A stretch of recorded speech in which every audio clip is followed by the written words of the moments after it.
দর্শক আপনাদের সবাইকে স্বাগত জানাচ্ছি আমাদের নিয়মিত আয়োজন টিবিএন অ্যানালিসিস প্রোগ্রামে।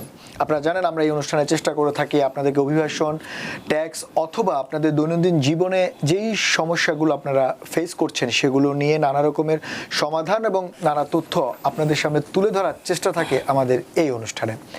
আর যথারীতি আমরা আজ আমাদের অনুষ্ঠানটা সাজিয়েছি মূলত সিনিয়র সিটিজেনদেরকে নিয়ে, অথবা আপনারা যারা রিটায়ারমেন্টের পরে সোশ্যাল সিকিউরিটি বেনিফিট পাওয়ার জন্য যোগ্য হচ্ছেন তারা কিভাবে সেটি পেতে পারেন, কি কি পদক্ষেপ আপনি গ্রহণ করতে পারেন, এইসব ব্যাপার নিয়ে আমরা কথা বলবো। সেই সঙ্গে রয়েছে আমাদের এই সমাজে অনেক বয়স্ক মা বাবা রয়েছেন, তারাও নানা ধরনের সরকারি সুবিধা পেতে পারেন, কিন্তু অনেকে তথ্য না জানার কারণে আপনারা সেই সুযোগ সুবিধা থেকে বঞ্চিত হন অথবা ভুল পথে পা বাড়ান। তাই আমরা আজকে আমাদের পুরো অনুষ্ঠানটা সাজিয়েছি এই সিনিয়র সিটিজেন অথবা সোশ্যাল সিকিউরিটি মানি যারা পাবেন তাদের নানা রকমের প্রশ্ন নিয়ে বা তারা কিভাবে পেতে পারেন এইসব ব্যাপার নিয়ে আমরা আলোচনা করব। আর এইসব ব্যাপার নিয়ে আলোচনা করতে আমাদের স্টুডিওতে উপস্থিত আছেন আপনাদের সবার প্রিয় সিপিএ দেবব্রত চক্রবর্তী। দাদা, আপনাকে স্বাগত আমাদের অনুষ্ঠানে।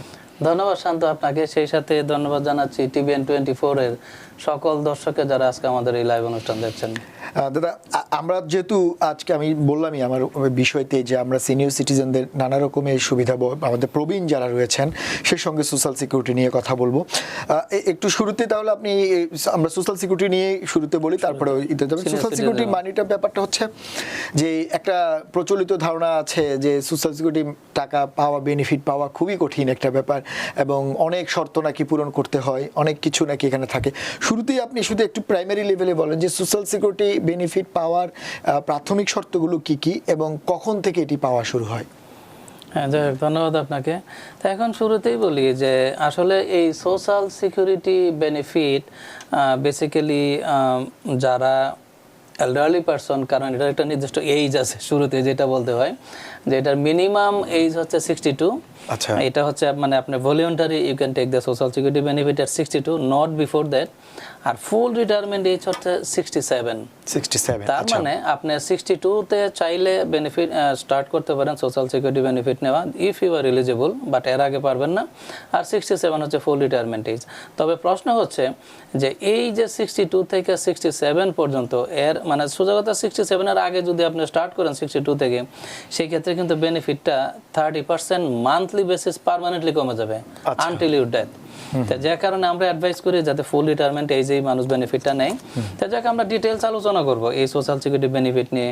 নট অনলি এইজ, আমরা পর্যায়ক্রমে কে কিভাবে, ফ্যামিলি মেম্বার কত টাকা বেনিফিট পাবে, কিভাবে পাবে, কি কি লিমিটেশন আছে, কি কি টার্মস অ্যান্ড কন্ডিশন অ্যাপ্লাই, আমরা ডিটেলস আলোচনা করব যাতে করে সবাই উপকৃত হয় এটার বিষয়ে। আর আরেকটা বিষয় হচ্ছে, দেখেন এই যে সোশ্যাল সিকিউরিটি বেনিফিটের বিষয়টা, এইটা কিন্তু আপনার ওই যে দেখা গেছে যে অনেকেই মানে বিভ্রান্তিতে থাকে, কারণ ক্লিয়ার পিকচার কিন্তু কোথাও এরকম পাওয়া যায় না। ইভেন আপনি যদি সোশ্যাল সিকিউরিটি অফিসেও তাদের শরণাপন্ন হন এই সমস্ত বিষয়ে, তারাও কিন্তু প্রপারলি গাইড করতে চান এই কারণে, কারণ তাদের কিছু লিমিটেশন আছে সেই ক্ষেত্রে এই ধরনের অ্যাডভাইসের ক্ষেত্রে। তখন অনেকে করে কি, যারা থার্ড পার্টি কনসালটেন্ট আছে তাদের শরণাপন্ন হয়। এবং সেই ক্ষেত্রে আমরা চেষ্টা করবো আজকে যতটুকু সম্ভব কভার করতে পারি যাতে একটা ক্লিয়ার আইডিয়া দেওয়া যায়। না, সেটা এই জন্য আমি শুরুতে বললাম যে এটাতে একটা ভ্রান্ত ধারণা রয়েছে কারা কারা পাবে কারা পাবে না। তো যাই হোক, এখন এই সোশ্যাল সিকিউরিটি বেনিফিটটা আসলে কি, সেটা হচ্ছে যে দেখুন আপনি যে সারা জীবন যে কাজ করবেন সোশ্যাল সিকিউরিটিতে, এবং এটাও জানেন যে এই সোশ্যাল সিকিউরিটিতে কাজের ফলে বেসিক্যালি আমি যেটা বলতে চাচ্ছি, W2-তে যখন কাজ করেন তখনই কিন্তু সোশ্যাল সিকিউরিটি ট্যাক্সটা দেওয়া হয়। শুধু W2 না, ইভেন যারা আপনার ক্যাশে কাজ করেন আপনার কিন্তু ট্যাক্স ফাইলেও কিন্তু সোশ্যাল সিকিউরিটি মেডিকেয়ার ট্যাক্স নেওয়া হয়।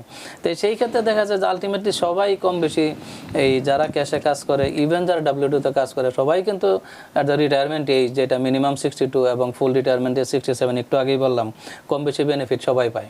তো এখন প্রশ্ন হচ্ছে এই সোশ্যাল সিকিউরিটি বেনিফিটের জন্য কিন্তু আপনার পয়েন্ট যেটা আছে 40 পয়েন্টস, এটাও কিন্তু ইম্পর্টেন্ট। যে 40 পয়েন্টসের একটা বিষয় আছে, তার মানে আপনার 40 পয়েন্ট থাকতে হবে, যেটা প্রতি বছর ট্যাক্স ফাইল করলে আপনার ইচ ইয়ারে 4 পয়েন্ট পান। এবং শুধু যে কোনো ট্যাক্স ফাইল করলে 4 পয়েন্ট আসেন, আপনার ইনকামটা একটা মিনিমাম থ্রেশহোল্ডের মধ্যে রাখতে হবে এই 4 পয়েন্ট পেতে গেলে, যেটা on an average now more than 7,000 plus. যদি আপনি ফাইল করেন then you will get 4 point each year. এইভাবে 4 ইয়ার্স হইলে আপনার এটা একটা এলিজিবল এলিজিবিলিটি, তার মানে অ্যাট লিস্ট 10 ইয়ার্স আপনাকে ফাইল করতে হবে উইথ মিনিমাম ইনকাম দেখে। আচ্ছা, এখানে একটু আপনাকে থামাতে হচ্ছে, সেটা হচ্ছে এইটা কি যৌথ অ্যাকাউন্টের মধ্যে কি কাউন্ট হবে? হ্যাঁ, যারা মেরিট ফাইল জয়েন্টলি করে সেটাও কাউন্ট হবে। এবং আরেকটা মজার বিষয় বলি, তো সেই ক্ষেত্রে ধরেন অনেক মহিলারা অনেক সময় যারা কমপ্লিটলি হাউস ওয়াইফ তারা কোয়েশ্চেন করে যে আমরা তো কোনোদিন কাজ করি না, সেই ক্ষেত্রে যারা কমপ্লিটলি হাউস ওয়াইফ বা বাচ্চা দেখাশোনা করে, হাজব্যান্ড কাজ করে, সেক্ষেত্রে তারাও বেনিফিট পাবে কিনা তাদের একটা প্রশ্ন থাকে। যাই হোক, আজকে আমরা সব কিছুরই আনসার দেবো। তো আমি প্রথমেই শুরু করি যে দেখুন যে কারা সোশ্যাল সিকিউরিটি বেনিফিট পাবে। যে এখন সেটা হচ্ছে যে কারো স্পাউস ওয়াইফ থাকলে পাবে, এক্স স্পাউস, ইভেন ডিভোর্স হয়ে গেছে এক্স স্পাউসও এই বেনিফিট পেতে পারে, যদি ছেলে মেয়ে থাকে তারাও এই বেনিফিট পেতে পারে। এবং সেই বেনিফিটটা কীরকম হবে, যেমন ধরেন আমি যদি হাউস হোল্ড মেম্বার থাকি, আমি সোশ্যাল সিকিউরিটিতে কাজ করি, তো সেই ক্ষেত্রে আমার যে বেনিফিট হবে এবং এই বেনিফিটের অর্ধেক আমার ওয়াইফ এবং ছেলে মেয়ে তারা পাবে, যদিও তারা কোনোদিন সোশ্যাল সিকিউরিটিতে কাজ করে নাই। আচ্ছা, এটা হচ্ছে নিয়ম। এবং এই যে তারা বেনিফিটটা পাবে, আমার অর্ধেক যেটা পাবে, এবং তাদের এই বেনিফিট নেওয়ার জন্য কিন্তু আমার যে as a house hold member আমার যে বেনিফিট, এটাতে কোনো ইম্প্যাক্ট পড়বে না। তার মানে তারার বেনিফিটটা তারা পাবে, আমার বেনিফিটের 50%, আর আমি ফুল 100% বেনিফিট পাবো, সেক্ষেত্রে কোনো কমতি হবে না। এবং এইভাবে দেখা যায় যে ম্যাক্সিমাম একটা ফ্যামিলি বেনিফিট কতটুকু পেতে পারে। তার মানে দেখেন, যে আমি হচ্ছে মেইন হাউস হোল্ড মেম্বার, আমি সোশ্যাল সিকিউরিটিতে সারা জীবন কাজ করেছি, সেই ক্ষেত্রে আমারটা তো 100% আছেই, এবং তারা যেহেতু আমার 50% পাচ্ছে, তো সেই ক্ষেত্রে টোটাল বেনিফিটটা হবে একটা ফ্যামিলির জন্য মিনিমাম 150% থেকে সামটাইমস এটা 180% পর্যন্ত ফুল বেনিফিটটা পেতে পারে হোল ফ্যামিলি মিলে, পুরো ফ্যামিলি মিলে। আচ্ছা আচ্ছা, এখন প্রশ্ন হচ্ছে যে স্পাউস কিরকম বেনিফিট পাবে, আমরা পর্যায়ক্রমে আলোচনা করব। স্পাউস কিরকম পাবে, ছেলে মেয়ে কত করে পাবে, কোন এইজে পাবে, ডিভোর্স স্পাউস থাকলে এক্স স্পাউস কত পাবে, আমরা সব আলোচনা করব। এখন প্রথমে আলোচনা করব যে আপনার যদি স্পাউস থাকে সে কত বেনিফিট পাবে। তা এখন দেখুন, আপনার স্পাউস যদি কোনোদিন সোশ্যাল সিকিউরিটিতে কাজ নাও করে, সে জীবনে কোনোদিন কাজই করে না, কমপ্লিটলি হাউস ওয়াইফ, স্টিল সেই ক্ষেত্রে তার বয়স যদি 62 ইয়ার্স হয়, মিনিমাম যেটা রিটায়ারমেন্ট এজ, এবং হাজব্যান্ডের বয়সও যদি মনে করেন অ্যাটলিস্ট রিটায়ারমেন্ট এজে থাকে 62 অথবা 67 হয়, তো সেই ক্ষেত্রে যে ওয়াইফ যদিও কোনোদিন কাজ করে নাই, সেই ক্ষেত্রে হাজব্যান্ডের ভিত্তিতে সেও সোশ্যাল সিকিউরিটি বেনিফিট পাবে 50, এবং যেটা হবে সেটা ওই যে হাজবেন্ডের যে ট্যাক্স ফাইলের সময় যে ইনকাম ওইটার উপরে ভিত্তি করে, মানে হাজবেন্ডের যে আর্নিং যে রেকর্ড থাকবে ওইটার উপরে ভিত্তি করে ওয়াইফ পাবে 50%। তার মানে একটা ভুল ধারণা ছিল যে কাজ না করলে সোশ্যাল সিকিউরিটি বেনিফিট পাওয়া যাবে না, এখানে ব্যাপারটা সেরকম না। তো ব্যাপারটা হচ্ছে এরকম যে স্পাউস যদি কোনো রকম সে কাজ নাও করে, যদি মেরিট ফাইলিং জয়েন্টলি সে ফাইল করে, সেই ক্ষেত্রে তার হাজবেন্ডের যে সোশ্যাল সিকিউরিটির যে আর্নিং রেকর্ড থাকবে এইটার উপরে সে হাজবেন্ড তো পাবে 100%, ওয়াইফ 50% করে পাবে, যদিও সে জীবনে কোনোদিন কাজ করে নাই। তবে কন্ডিশন হচ্ছে দুইজনকেই রিটায়ারমেন্ট এজে থাকতে হবে। যেমন ধরেন ওয়াইফ রিটায়ারমেন্ট এজে চলে গেল বাট হাজব্যান্ড গেল না, সেই ক্ষেত্রে কিন্তু হাজব্যান্ডের আর্নিংটা দিয়ে সে পাবে না, তার হাজব্যান্ডের জন্য ওয়েট করতে হবে। হাজব্যান্ড যখন রিটায়ারমেন্ট এজে যাবে, ওয়াইফ অটোমেটিকলি পাবে। এখন প্রশ্ন হচ্ছে যে ওয়াইফের বেনিফিটটা কত পাবে। তো এখন তো বললাম যে ওয়াইফ যদি কোনোদিন কাজ নাও করে সে বেনিফিটটা পাবে হাজব্যান্ডের উপর ভিত্তি করে, এবং তার বেনিফিটটা কীরকম হবে। এখন দেখুন যে ওয়াইফের বেনিফিটটা হবে যে ধরুন ওয়াইফ যদি কাজ করে, তো সেই ক্ষেত্রে তার তো একটা নিজস্ব আর্নিং রেকর্ড থাকবে, তো সেই ক্ষেত্রে তার নিজস্ব আর্নিং রেকর্ডের উপর ভিত্তি করে সে তো বেনিফিট পাবেই, প্রথমেই সেইটা পাবে সে যদি কাজের রেকর্ড থাকে। অন টপ অফ দ্যাট হাজব্যান্ডের যে আর্নিং রেকর্ড থাকবে, এবং সেইটা যদি দেখা গেছে যে তার রেকর্ডের থেকে যদি হায়ার হয়, সেই ক্ষেত্রে সে হাজব্যান্ডের ওই হায়ার অ্যামাউন্টও সে পাবে।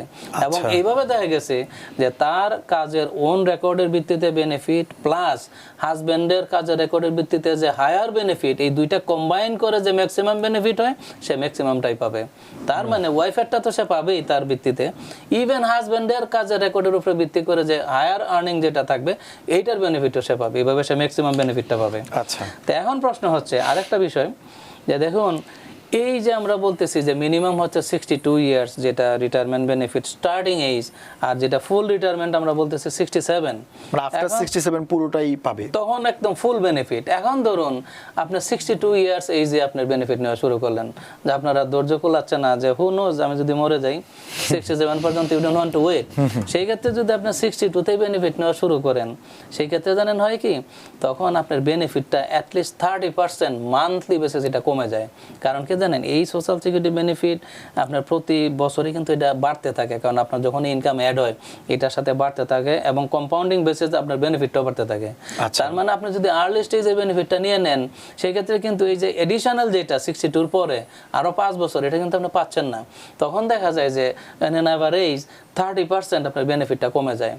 এবং আরেকটা বিষয় হচ্ছে, এটা মনে রাখতে হবে যে লেটস সে আপনি 62 ইয়ার্স এইজে নেওয়া শুরু করলেন, আপনি এটা জানেন না যে আপনি অ্যাটলিস্ট 30% আপনার বেনিফিট কম পাচ্ছেন আনটিল ডেথ।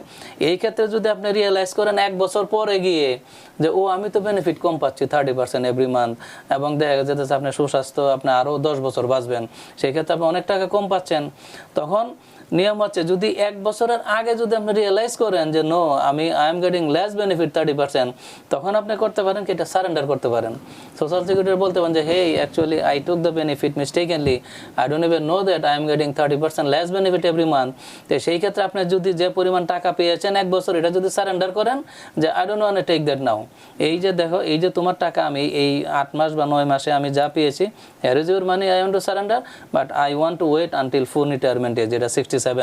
তখন সোশ্যাল সিকিউরিটি করবে কি ওইটা স্টপ করে দিয়ে আপনাকে 67 এজ থেকে আপনি নিতে পারবেন, তখন ফুল বেনিফিটটা পাবেন আনটিল ডেথ। আচ্ছা, সেই ক্ষেত্রে একই পরিবারের হাজব্যান্ড ওয়াইফ দুজনেই পাবে যদি দুজনেই 67 এর কাছাকাছি যায়, বা আপনি যেটা বললেন 62। আচ্ছা, 65 এর একটা ব্যাপার আছে সেটা, হ্যাঁ এই তো 65 মানে 67 এর পূর্বে আপনি 65 ও নিতে পারেন, যেটা আগে ছিল 62, যেটা এখন হচ্ছে 65। সেটাই বলছিলাম আপনাকে। হ্যাঁ, আগে ছিল 62, এটা এখন হচ্ছে 65, স্টিল 65 আর্লি রিটায়ারমেন্ট এজ, আপনার 30% কম পাবেন, বাট ফুল বেনিফিটটা শুরু হবে 67 থেকে। তার মানে এইটাই যে আপনি যদি কোনো কারণে বেনিফিট স্টার্টও করেন বিফোর 67, আপনি যদি রিয়েলাইজ করেন 1 বছরের মধ্যে যে না আমি টাকাটা কম পাচ্ছি, সেই ক্ষেত্রে আপনি এটা যদি তাদেরকে রিটার্ন করেন যে আমি এখন নিব না, আমি 67 হইলেই নিব, তখন ওরা এটা কনসিডার করে ওই টাকাটা ওরা নিয়ে নেয়, 67 থেকে আপনি ফুল বেনিফিট পাবেন আনটিল ডেথ। এখন প্রশ্ন হচ্ছে যে আপনার স্পাউস যখন রিটায়ারমেন্ট বেনিফিট পেতে থাকবে, তখন সেই ক্ষেত্রে যদি সে কাজ করে, খেয়াল করবেন যখন আপনি এই সোশ্যাল সিকিউরিটি বেনিফিটটা পাবেন তখন কিন্তু কাজের কিছু লিমিটেশন থাকে। এখন দেখা গেছে আপনি বেনিফিটও নিচ্ছেন আবার কাজও করতেছেন, সেই ক্ষেত্রে কিন্তু তখন আর্নিং লিমিটেশন অ্যাপ্লাই হয়, এবং সেই ক্ষেত্রে তখন যদি আপনার ওই আর্নিংটা যদি বেড়ে যায় তাদের থ্রেশহোল্ড থেকে, তখন আপনার বেনিফিটটা কিন্তু প্রপোর্শনেটলি কমে যায়। আচ্ছা, এবং আরেকটা বিষয় হচ্ছে এই যে আপনার স্পাউসের বেনিফিটটা, ওই ক্ষেত্রে একটু আগেই বললাম যে এটা কোনো অবস্থাতেই আপনার হাজব্যান্ডের মানে আপনার হাজব্যান্ডের বেনিফিটের যেটা আছে এটা 1/2 বেশি হবে না।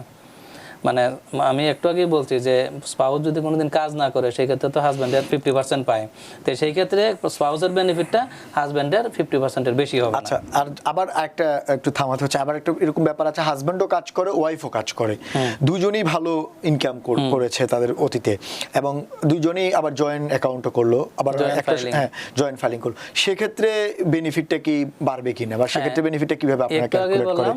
যে ধরেন ওয়াইফও কাজ করলো হাজব্যান্ডও কাজ করলো, সেই ক্ষেত্রে ওয়াইফের বেনিফিটটা হবে তো ওয়াইফ প্রথমে তার ওন কাজের হিস্ট্রির যে রেকর্ড আছে এটার ভিত্তিতে সে পাবে, এবং তারপর দেখবে যে হাজব্যান্ডের যে কাজের হিস্ট্রি আছে এটা যদি তার চাইতে হায়ার হয় সেই ক্ষেত্রে সে হায়ার অ্যামাউন্টও পাবে।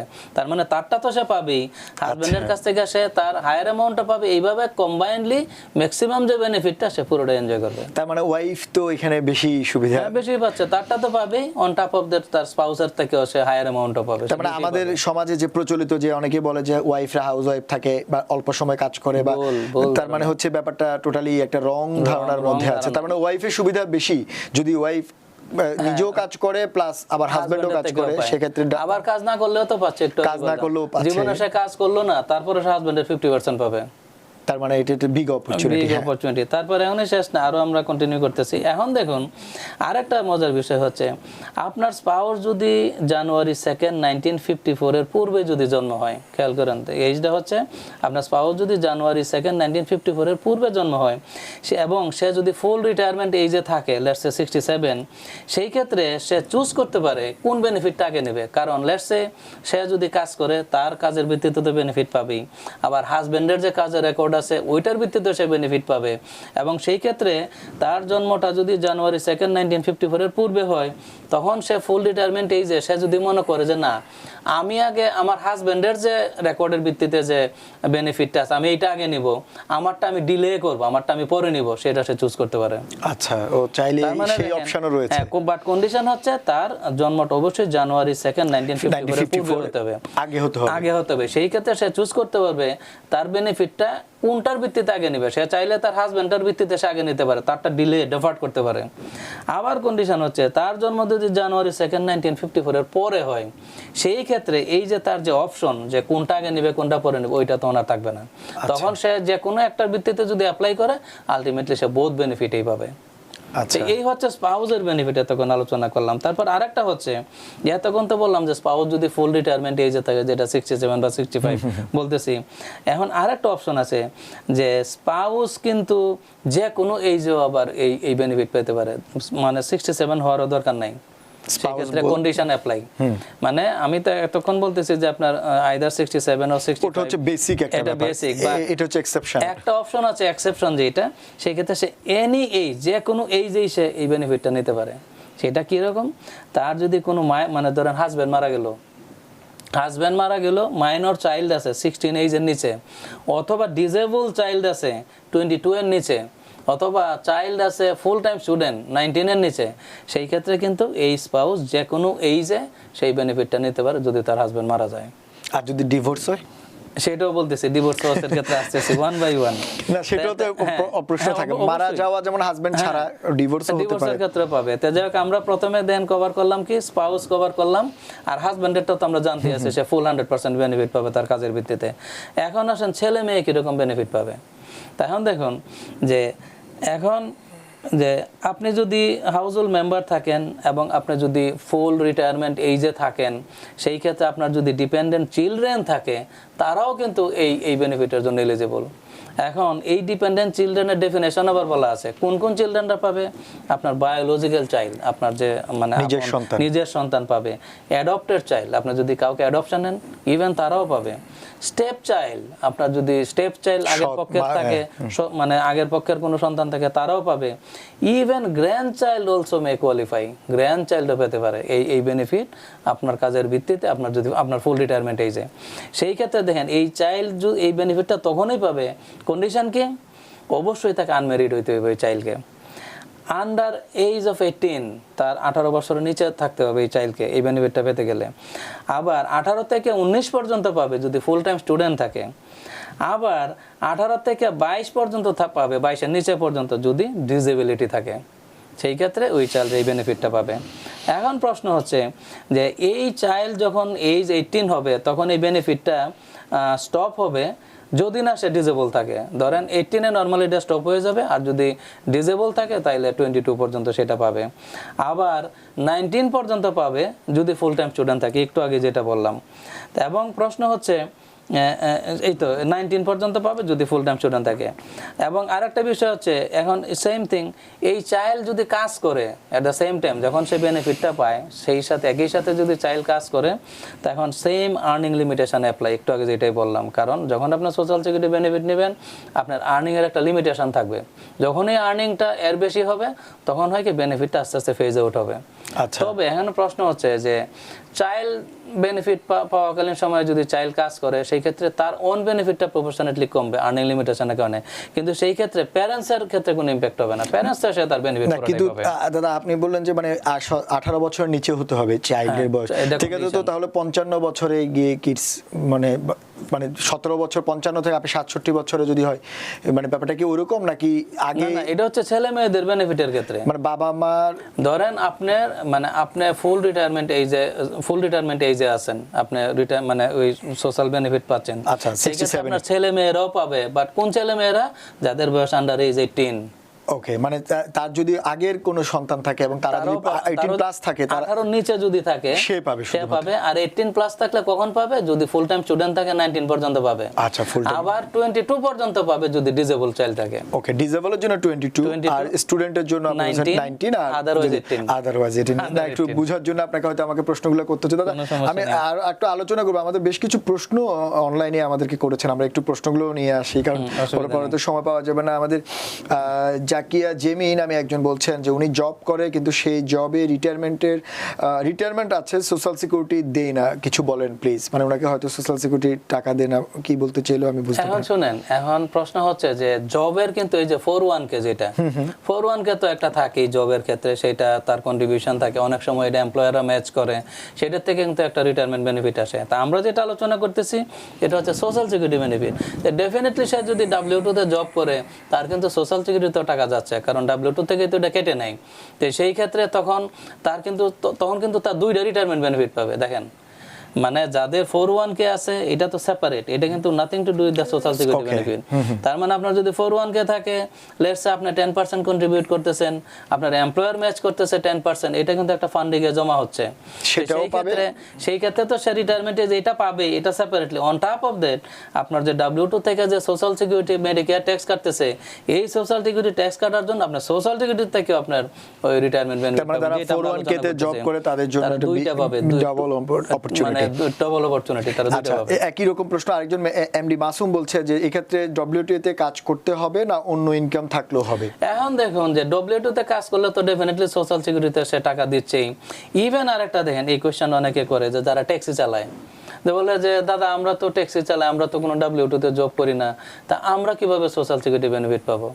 দেখুন, এই যে যখন ট্যাক্সির ইনকামটা আমরা ডিক্লেয়ার করি 30,000 40,000 হোয়াটএভার, এটা কিন্তু এই যে সোশ্যাল সিকিউরিটি মেডিকেয়ার ট্যাক্সটা কিন্তু ট্যাক্স ফাইলের সময় ওরা কেটে নেয়।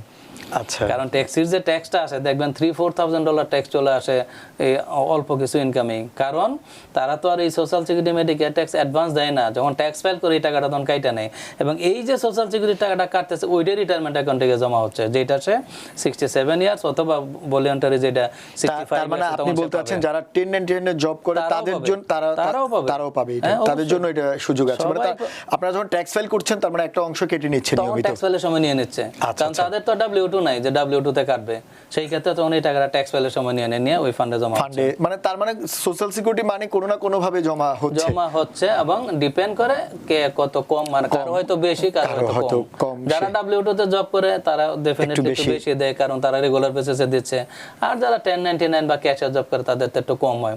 আবার সেম থিং যখন রিটায়ারমেন্ট বেনিফিটে যাবেন তারা বেশি পাবে, যারা বেশি দিচ্ছে, আর যারা কম দিচ্ছে তারা কম পাবে। আচ্ছা, আমাদের আরেকটা ওয়াহিদা জিয়া নামে একজনের প্রশ্ন করেছেন যে উনি কোনো কাজ করে নাই, উনি কি কোনো বেনিফিট পাবে? উনার বয়স 65 বছর। এই যে এখন প্রশ্ন হচ্ছে, লেটস সে উনি হাজবেন্ড আছে, হাজবেন্ডের সাথে জয়েন্ট ফাইল করে, এবং সে কিন্তু জীবনে যদি কোনোদিন কাজ নাও করে, তার হাজবেন্ডের যদি ইনকাম থাকে ট্যাক্স ফাইল করে, তাহলে হাজবেন্ডের যে ইনকামের রেকর্ডের ভিত্তিতে সে 50% বেনিফিট পাবে, এট দ্য 65 ইয়ার্স সে পাবে। এবং তবে কন্ডিশন হচ্ছে হাজবেন্ডকেও রিটায়ারমেন্ট এজে থাকতে হবে, তো ডেফিনেটলি হাজবেন্ড মোর দেন 65। তো সেই ক্ষেত্রে উনি যদি কাজ নাও করে, মেরিট ফাইলিং জয়েন্টলি ফাইল করে, হাজবেন্ডের যে ইনকাম রেকর্ড থাকবে ওইটার ভিত্তিতে উনি 50% পাবে। আচ্ছা, আরেকজন হচ্ছে তৌসিক হোসেন নামে একজন বলছেন, সোশ্যাল সিকিউরিটি বেনিফিট পেতে হলে কি W2 তেই কাজ করতে হবে নাকি 1099 এ কাজ করলেও বেনিফিট পাওয়া যাবে? জানাবেন প্লিজ। আমরা একটু আগে উত্তর দিয়েছিলাম। হ্যাঁ, তার মানে ব্যাপারটা হচ্ছে যে ট্যাক্স ফাইল যারা করে, মানে এটাকে আবার এটার মধ্যে একটা যুক্ত আছে, ট্যাক্স ফাইল যারা নিয়মিত করছে, সেটা 1099 হোক বা W2 হোক, একটা মানি কিন্তু সোশ্যাল সিকিউরিটি জমা হচ্ছে, এবং নির্দিষ্ট কিছু শর্ত পূরণ করলে সেটা পাওয়া সম্ভব। এট দ্য রিটায়ারমেন্ট এজে তখন এটা পাবে। আচ্ছা, আমরা যে জায়গায় ছিলাম দাদা, আপনি বলছিলেন হাজবেন্ড না থাকলে, মানে এই তো আমরা তখন আলোচনা করেছি যে এই ওয়াইফ কি রকম পাবে, কিডসের কথা আপনি বলছিলেন যে 17 বছরের ছেলে মেয়েদেরটা কথা পাবে, তারপর আপনি একটা প্রশ্ন করেছিলেন যে ডিভোর্স স্পাউসের ক্ষেত্রে কি রকম হবে। এখন আমরা ডিভোর্স স্পাউস নিয়ে কথা বলবো। তো এখন দেখুন, এখন আমরা আলোচনা করব যে ডিভোর্স স্পাউসের ক্ষেত্রে কি রকম বেনিফিট হবে বা কি টার্মস এন্ড কন্ডিশন অ্যাপ্লাই। যে এখন প্রশ্ন হচ্ছে যে আপনি যদি ডিভোর্স হন, সেই ক্ষেত্রে আপনার এক্স স্পাউস ওই বেনিফিটটা পেতে পারে বেসড অন ইউর রেকর্ড। তার মানে কেউ যদি ডিভোর্স হয়, সেই ক্ষেত্রে তার এক্স স্পাউস ওই রিটায়ারমেন্ট বেনিফিটটা পাবে আপনার রেকর্ডের উপরে ভিত্তি করে। তবে কন্ডিশন অ্যাপ্লাই, কখন সেটা পাবে? কন্ডিশন হচ্ছে যে আপনার ম্যারেজ লেন্থ থাকতে হবে অ্যাটলিস্ট 10 ইয়ার্স অর লঙ্গার। তার মানে বিয়েটা অ্যাটলিস্ট 10 বছর বা তার বেশি হইতে হইব। যদি কেউ 5 বছরে ডিভোর্স হয়ে যায় পাবে না, ইভেন 9 ইয়ার্সও পাবে না, ঠিক আছে, 10 years or longer. Second condition হচ্ছে your ex spouse is unmarried, ex স্পাউসকে আনমেরিড থাকতে হবে। এক্স স্পাউস মিন্স মানে ডিভোর্স, যারা ডিভোর্স দিলেন আচ্ছা আচ্ছা, সে আনমেরিড থাকতে হবে এবং আপনাদের ম্যারেজ লেন্থটা থাকতে হবে 10 ইয়ার্স অর মোর। তারপর হচ্ছে your ex spouse age at least এই যে 65 অর 67, মানে রিটায়ারমেন্ট এজে থাকতে হবে। আরেকটা কন্ডিশন হচ্ছে যে এক্স স্পাউসের যে ইনকাম, মানে এক্স স্পাউস যদি কাজ করে তার যে ইনকাম রেকর্ড থাকবে এবং সেই রেকর্ডের ভিত্তিতে সে যে বেনিফিটটা পাবে সেটা অবশ্যই ডিভোর্স যে দিছে, ডিভোর্স স্পাউসের ইনকামের রেকর্ডের ভিত্তিতে যে বেনিফিট হবে এটা লেস হইতে হইব, আদারওয়াইজ দিবে না। তার মানে হচ্ছে যিনি ডিভোর্স প্রাপ্ত বা যিনি, তার ইনকাম অবশ্যই তার আগের যে যার থেকে ডিভোর্স হয়েছে তার থেকে কম থাকতে হবে, বেশি থাকলে সেটা। তার মানে আপনার ডিভোর্স স্পাউসের যে ওন ইনকাম রেকর্ডের ভিত্তিতে যে রিটায়ারমেন্ট বেনিফিটটা থাকবে এটা অবশ্যই যে স্পাউস ডিভোর্স দিয়েছে তার ওন রেকর্ডের ভিত্তিতে যে রিটায়ারমেন্ট বেনিফিট হবে এটার কম থাকতে হবে, তবেই সে পাবে, আদারওয়াইজ না। তার মানে আবার তার সঙ্গে 10 বছরের ম্যারেজ লাইফ, 10 বছরের married life, unmarried, retirement age থাকতে হবে, এই কন্ডিশনগুলো পূরণ করতে হবে। আরেকটা হতে হবে যে you are entitled to social security, তার মানে যে স্পাউস ডিভোর্স দিয়েছে তারও রিটায়ারমেন্ট এজে থাকতে হবে, তবেই সে বেনিফিটগুলো পাবে। তো এখন প্রশ্ন হচ্ছে, এতক্ষণ তো বললাম কন্ডিশন, কি কি কন্ডিশন ফুলফিল করলে বেনিফিটগুলো পাবে। এখন হচ্ছে যে এই বেনিফিটের পরিমাণটা কিরকম হবে, না সেটা তো একটা বেসিক প্রশ্ন, সবাই জানতে চায়। এটার বেনিফিটের পরিমাণটা অনেকটা স্পাউসের মতোই, তারপরও বলি। তো এখন দেখুন যে ধরেন এই ক্ষেত্রে যে ভদ্রলোক ডিভোর্স দিয়েছে সে যদি কোনো কারণে রিটায়ারমেন্টের জন্য অ্যাপ্লাই নাও করে এবং সে যদি রিটায়ারমেন্ট এইজে থাকে এবং সেই ক্ষেত্রে তার যে ওই মানে আর্নিং যে রেকর্ড থাকবে ওইটার উপরে ভিত্তি করেই এক্স স্পাউস মানে ডিভোর্স রিটায়ারমেন্ট বেনিফিটটা পাবে। তবে সেই ক্ষেত্রে কন্ডিশন হচ্ছে যে ডিভোর্সের অ্যাটলিস্ট ডিভোর্সটা হচ্ছে 2 ইয়ার্স, টু কন্টিনিউ ইয়ার্স ডিভোর্সের এটা থাকতে হবে। তার মানে অ্যাটলিস্ট তাকে ওয়েট করতে হবে 2 বছর। মানে করেন ডিভোর্স দিল সাথে সাথে সে অ্যাপ্লাই করতে পারবে না, she has to wait at least 2 years. এবং সেই ক্ষেত্রে তার যে স্পাউস তাকে ডিভোর্স দিবে সে যদি রিটায়ারমেন্টের জন্য অ্যাপ্লাই নাও করে বা সে যদি রিটায়ারমেন্ট এইজে থাকে সেই ক্ষেত্রে তার আর্নিং রেকর্ডের উপর ভিত্তি করে এই এক্স স্পাউস ওই রিটায়ারমেন্ট বেনিফিটটা পাবে। এখন প্রশ্ন হচ্ছে যে দেখুন এই রিটায়ারমেন্ট বেনিফিটটা মানে কীরকম হবে।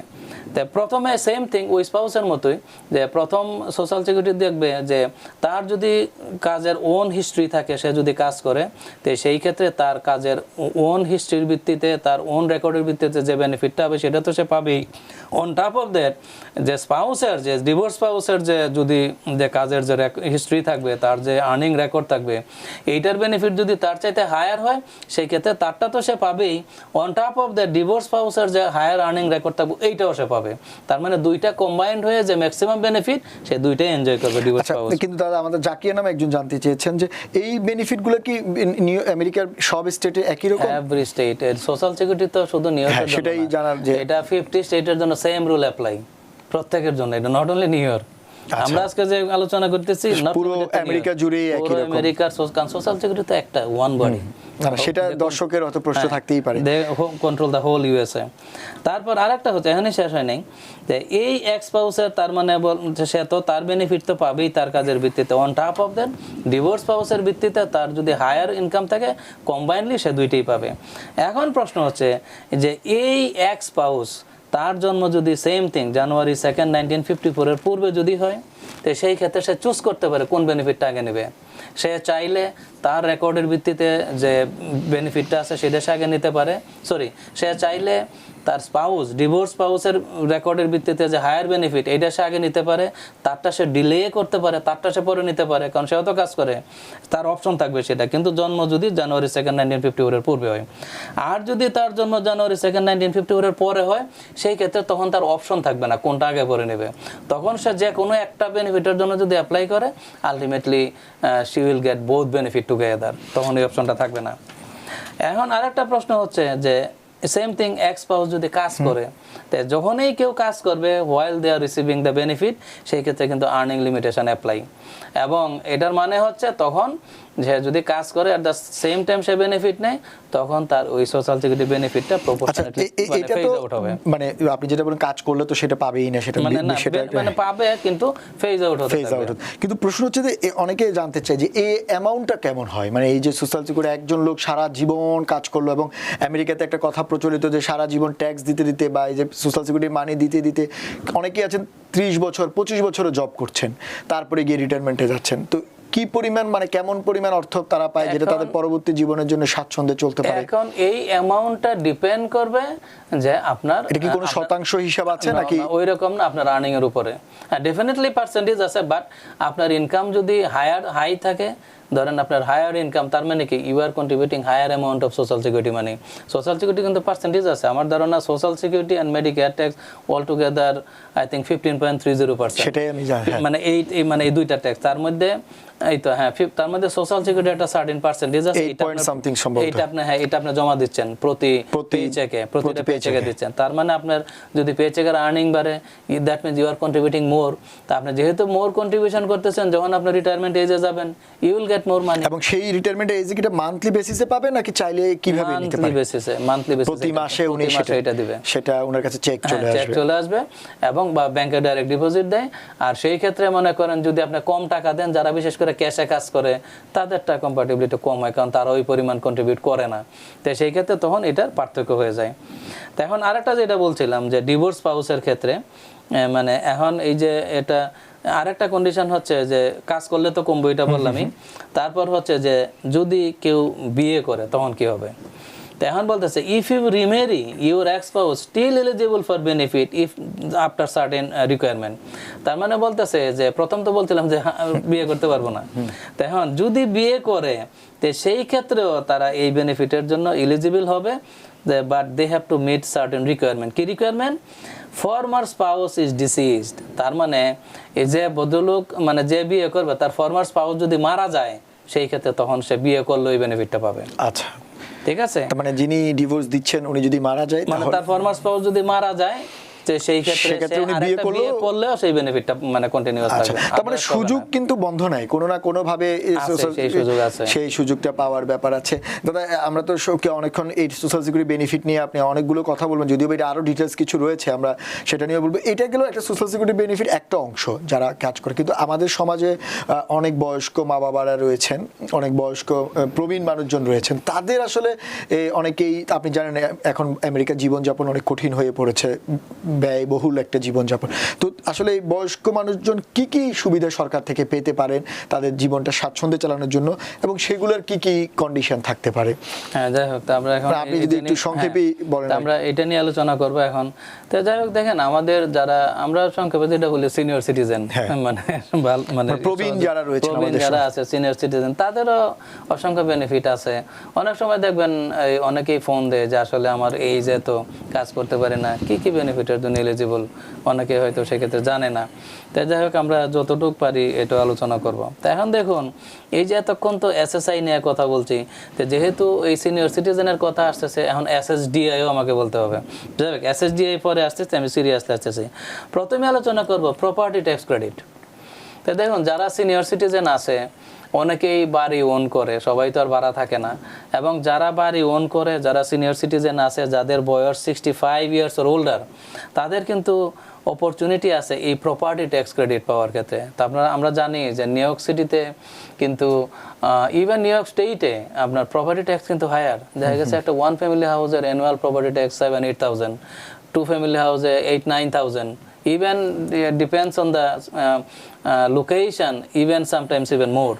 তো সেই ক্ষেত্রে যারা সিনিয়র সিটিজেন আছেন, যাদের বয়স 65 এর উপরে, তাদের ইনকাম যদি থ্রেশহোল্ডের নিচে থাকে, ধরেন ইনকাম যদি 50,000 এর নিচে থাকে ইয়ারলি, এবং বয়স যদি 65 বা তার উপরে থাকে, সেই ক্ষেত্রে এই যে ট্যাক্স যেটা বললাম 7-8,000-9,000, এটার 50% পর্যন্ত ক্রেডিট পাইতে পারে। আচ্ছা। এটা কিন্তু একটা হিউজ অপরচুনিটি। এবং তবে কন্ডিশন হচ্ছে এই ইনকাম লিমিটেশন আছে ওই $50,000। আচ্ছা দাদা, একটু আপনাকে থামাতে হচ্ছে। আমরা এর আগে যে সোশ্যাল সিকিউরিটি বেনিফিটের কথা আপনি বললেন, বা এখন আমরা যে ব্যাপারগুলো আলোচনা করব, যেমন আমাদের অনেকে আছেন সিটিজেন হয়নি, গ্রিন কার্ডধারী, হয়তো সিটিজেনশিপ পরীক্ষা বয়স্করা যারা, যেটা প্রবলেম হয় আপনি জানেন, অনেকেই সিটিজেনশিপ পাস করতে পারে না, তো গ্রিন কার্ড থাকলেও কি এই সুযোগগুলো পাবে? হ্যাঁ, এইটা এখানে কিন্তু বলে নাই যে সিটিজেন হইতে হইব, এজ লিমিটেশন অনলি 65। মানে আমি সোশ্যাল সিকিউরিটি বেনিফিটও একই রকম? হ্যাঁ, আপনার সিটিজেন হইতে হবে, নট নেসেসারি। আপনি ইভেন যদি গ্রিন কার্ডও থাকে, আপনার যদি 65 ইয়ার্স ওল্ডার যদি হন, আপনার ইনকাম যদি 50,000 এর নিচে থাকে, সেই ক্ষেত্রে কিন্তু আপনার ওই 50% পর্যন্ত আপনার ক্রেডিট পেতে পারেন। না, এটা প্রপার্টি ট্যাক্স না, আমি বলছি সেম থিং, মানে আপনাকে নাগরিক হতে হবে এমন, আপনি যদি পার্মানেন্ট রেসিডেন্টও হন সেক্ষেত্রেও আপনি সুবিধা পেতে পারেন। হ্যাঁ দাদা, পরে একটু এখন বলতেছি, এটা গেল একটা।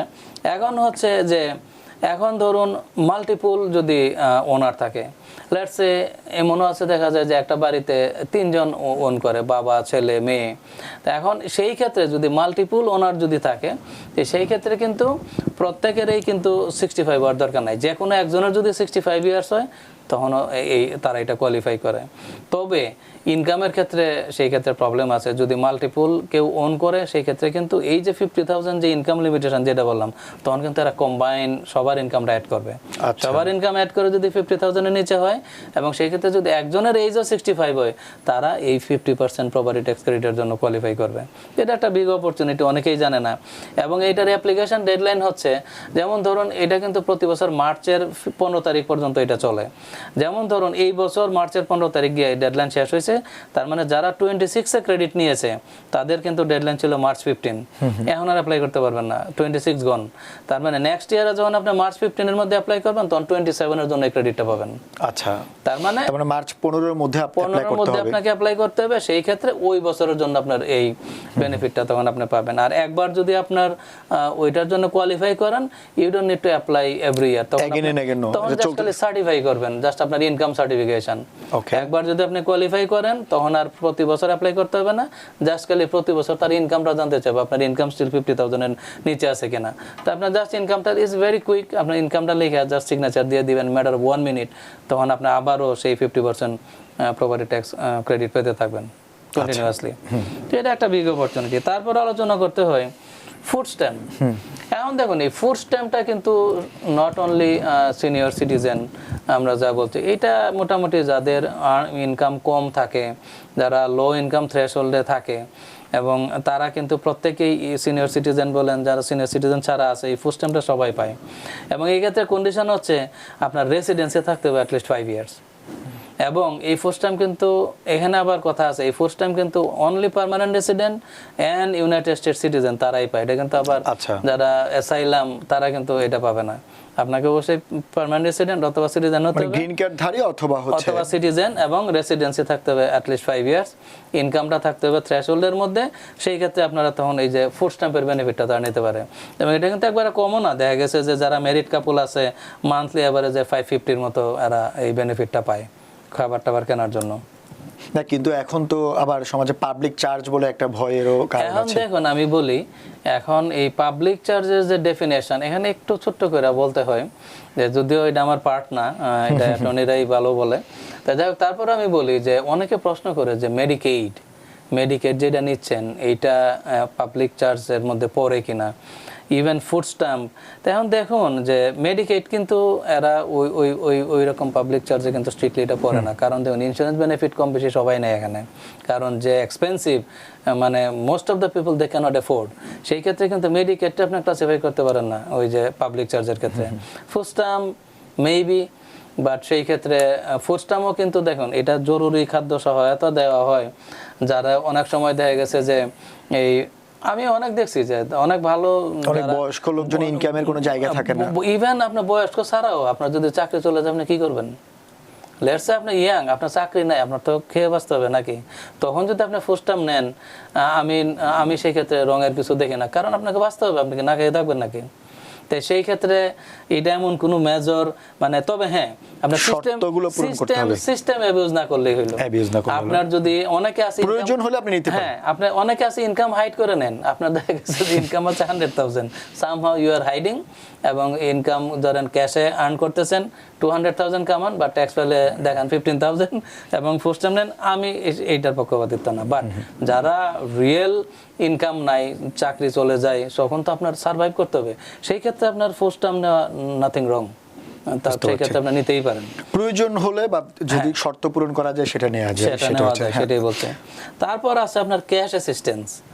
এখন ক্যাশ অ্যাসিস্ট্যান্স হচ্ছে সেটাও যারা লো ইনকাম পিপল আছে, এটাও not limited to senior citizen, এটা প্রত্যেকে যারা পিআর আছে, যারা যারা মানে কি বলে ওই সিটিজেন আছে, তারাও কিন্তু এই মান্থলি একটা ক্যাশ অ্যাসিস্ট্যান্স পায়।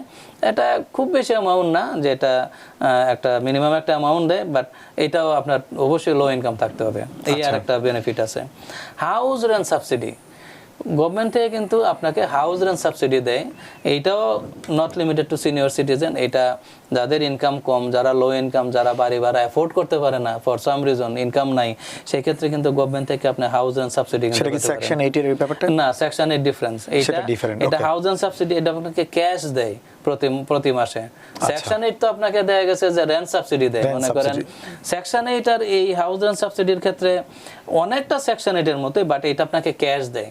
আর সেকশন 8টা করে কি, মনে করেন লেটস আপনার ভাড়া হচ্ছে 1600, সেই ক্ষেত্রে হয়তো গভর্নমেন্ট আপনাকে কন্ট্রিবিউট করলো 1200, আপনার পকেট থেকে দিলেন 400, ঠিক আছে? সেকশন 8টা এইরকম, যদি আপনি সেকশন 8 এর জন্য অ্যাপ্রুভ হন। বাট ওই যে হাউস রেন্ট সাবসিডিটা হচ্ছে ওইটা ডিফারেন্ট একটু, হ্যাঁ এটা ডিফারেন্ট। এটা আপনাকে ক্যাশ কন্ট্রিবিউশন করবে, মানে আপনাকে ক্যাশ দিয়ে দিবে মান্থলি একটা সার্টেন অ্যামাউন্ট আপনাকে ক্যাশ দিবে, আপনি যে ধরনের বাসায় থাকেন, আপনি যে ধরনের বাসায় থাকেন। আর সেকশন 8 এর ক্ষেত্রে সেকশন 8 আপনাকে অ্যাপ্রুভ হইতে হইবে ফার্স্ট, এবং ওই সেকশন 8 এর যে সমস্ত এলিজিবল হাউস আছে ওই হাউসে থাকতে হবে।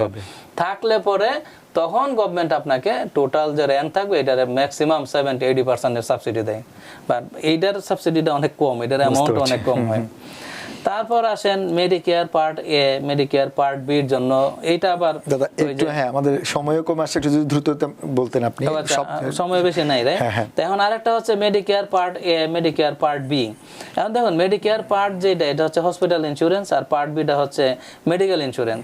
নর্মালি যারা মান্থলি কোপে দেয় না, নর্মালি যারা কোপেমেন্ট আসে না, ফ্রি ইন্স্যুরেন্স, তারা পরে পার্ট এতে, আর পার্ট বিতে হচ্ছে কি মান্থলি প্রিমিয়াম দিতে হয়, আবার যেটা অ্যানুয়ালি ডিডাক্টেবল, এটা ডিডাক্টেবল থাকে।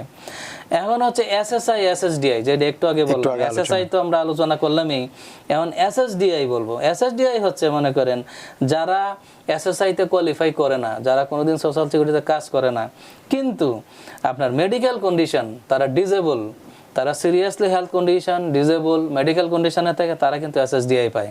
তো এসএসডিআই এর অ্যামাউন্টটা কিন্তু কম না, কিন্তু আবার তারা সেই ক্ষেত্রে এসএসআই এর কোয়ালিফাই করে না। তারপরে আছে হোম কেয়ার বেনিফিট, সেটা জনপ্রিয়, সেটা আমাদের জনপ্রিয়, এটা আমি আর আলোচনা নাই করলাম, সেটা সবাই জানে। তারপর হচ্ছে এখন আরেকটা ইম্পর্টেন্ট হচ্ছে ইলেকট্রিসিটি এবং ন্যাশনাল গ্রিড সাবসিডি দেয়, যেটাকে হিপ বেনিফিট বলে। এখন এই হিপ বেনিফিটের ক্ষেত্রেও কিন্তু not limited to senior citizen, সেটা যারা এলিজিবিলিটি থাকে সবাই পায়, এটা ডেফিনেটলি ইনকাম থ্রেশহোল্ড থাকে। এবং এই যে হিপ বেনিফিট, আপনার অনেকে আছে যে দেখবেন অ্যাপার্টমেন্টে থাকে, হ্যাঁ, আবার মানে বাড়ি নাই, ধরেন অ্যাপার্টমেন্টে থাকে, ইলেকট্রিসিটি বিল দিতে পারে না লো ইনকামের কারণে, আবার অনেকে বাড়িও লো আছে, দেখবেন যে ইলেকট্রিসিটি বিল দিতে পারতেছে না for some reason, low income. National grid যেটা হিটিং বিল, ইভেন আপনার কুকিং গ্যাস বিল, আপনি যদি অ্যাপার্টমেন্টে থাকেন ডিউ টু লো ইনকাম আপনি যদি না দিতে পারেন, তখন কিন্তু এই হিপের মাধ্যমে আপনাকে এটাকে হেল্প করে। তার মানে আরো অনেক সুবিধা আছে। আমাদের সময় একটু শেষ হয়ে গিয়েছে, তার মানে আমরা আরেকদিন যদি এগুলো নিয়ে আরো ডিটেইলস আলোচনা করব। মানে একজন মানুষ চাইলে কিন্তু তার যদি প্রয়োজন হয়, সত্যিকারের প্রয়োজন হয়, যেটাকে আপনারা বলছেন ফ্রডের আশ্রয় না নিয়ে, তাহলে কিন্তু অনেক সুবিধা পেতে পারেন জীবনকে স্বাভাবিক করার জন্য। এবং সেটা নাথিং রং, সেটা নাথিং রং। কিন্তু আরেকটা ছোট্ট করে এই সুবিধাগুলো পেতে গেলে অনেকে আবেদন করতে পারেন না, কিভাবে আবেদন করবে জানেন না, সেক্ষেত্রে কি আপনারা সহায়তা করেন কি? ডেফিনেটলি আমরা যদি আমাদের শরণাপন্ন হয় আমরা তাদেরকে অ্যাডভাইস মানে অনেকে জানে না কিভাবে আবেদন করবে বা আমরা তখন অ্যাডভাইস করি, প্লাস আমাদের যদি সম্ভব আমরা অ্যাপ্লাই করে মানে সিপি এর কাছে গেলে কি এটা সম্ভব? হয়। ধন্যবাদ দাদা, আসলে আপনি অনেকগুলো বিষয় তুলেছেন, আমাদের সময় শেষ, হয়তো আরেকদিন আমরা এইগুলো নিয়ে একটু ডিটেলস আলোচনা করব, বিশেষ করে সিনিয়র সিটিজেনদের সুবিধা নিয়ে। আপনাকে ধন্যবাদ, বিশেষ ধন্যবাদ এত রাতে আমাদের স্টুডিওতে এসে সময় দেওয়ার জন্য। ধন্যবাদ আপনাকে, সেই সাথে ধন্যবাদ জানাচ্ছি টিভিএন 24 এর সকল দর্শককে। শুভরাত্রি।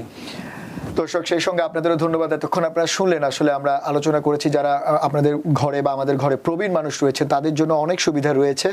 সঠিক পরামর্শ মেনে, সঠিক ডকুমেন্টস মেনে যদি আপনি সেটি আবেদন করেন, অবশ্যই ওই প্রবীণ মানুষদের জীবনটা অনেক সুন্দর এবং স্বাভাবিক হবে। তবে অবশ্যই আপনারা কোনো প্রকারের প্রতারণার আশ্রয় নেবেন না, এমনটাই বলছেন আমাদের বিশেষজ্ঞ অতিথি।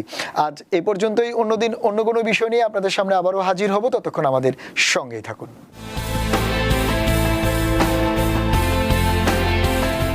টিভিএন 24 টেলিভিশন দেখতে আজই কল করুন 7187776556। লগ ইন করুন www.totalcablebd.com।